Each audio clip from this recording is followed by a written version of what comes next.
கர்த்தருடைய பரிசுத்த நாமத்துக்கு ஸ்தோத்திரம் உண்டாவதாக. இப்போ சேனலில் இப்போ நம்ம வெளிப்படுத்தல் விசேஷம் ஒரு மெசேஜஸ் வந்து இன்னையிலேருந்து உங்களுக்கு தொடர்ந்து வரதாக இருக்குது. ஒரு சாப்டராக நம்ம பார்ப்போம். இன்றைக்கி நம்ம பார்க்குறது வந்து ரெவலேஷன் 1:1. முதல்ல நம்ம வசனத்தை வாசிட்டு அதோட அர்த்தம் என்னன்றதை நம்ம சீக்கிரம் பார்ப்போம்.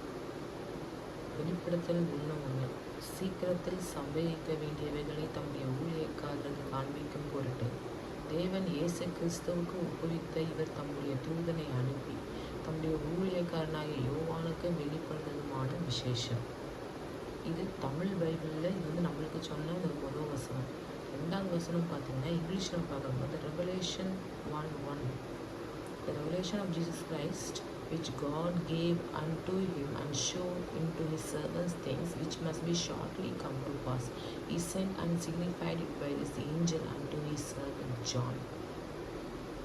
இது என்ன குறிக்குதுன்னா, இனிமேல் இந்த உலகத்தில் நடக்க போகிற ஒரு விஷயத்தை வந்து ஆண்டவர் வந்து நம்ம வேலைக்காரங்களுக்கு தரிசனம் மூலமாக தூதனை அனுப்பி அவங்க வந்து காட்டுறாங்க. சரியா? இப்போ இதோட அர்த்தம் என்னன்னு நம்ம பார்த்தோம் அப்படின்னா, இந்த நூலின் வெளிப்பாடு தேவனிலிருந்து இயேசு கிறிஸ்துவின் ஒப்புவிக்கப்பட்ட ஒரு தூதன் வழியாக யோவானுக்கு அருளப்பட்ட ஒரு வாயிலாகி ஆவியானவர் எழுதப்பட்ட தேவனுடைய ஊழியத்தை தெரிவிக்கப்படுத்துகிறது. சரிங்களா? இப்போ இது என்னன்னு நம்ம இது பண்ணோம் அப்படின்னா, இது மொத்தம் 3 பேர் இருக்காங்க இந்த இடத்துல. இந்த வசனத்தில் பார்த்தீங்கன்னா மொத்தம் 3 பேர். இந்த 3 பேர் யாருன்னா தேவன், இயேசு கிறிஸ்து, தூதன். சரியா?